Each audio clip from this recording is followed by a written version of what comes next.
Muli po, isa pong mapagpalang araw po sa ating lahat. Ito po si Brother Mike.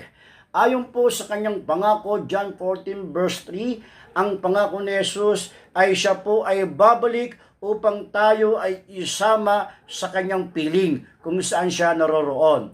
Ayon po sa 1 Thessalonica 4:16-17, ito po ang katuparan ng ang ating Panginoon na kanyang pangako sa atin. Siya po ay maghihintay doon sa alapaap upang tayo po ay salubungin. Tayo pong lahat ay babaguhin ng kisap mata. Ang mga namatay ay unang bubuhayin ng ating Panginoon at tayong mga buhay sa lupa ay isang kisap mata, tayo ay biglang idadagit ng ating Diyos. At ang ating katawan na bubulok ay babaguhin ng ating Diyos na maluwalhati o hindi nabubulok. Muli, ito po si Brother Mike. God bless.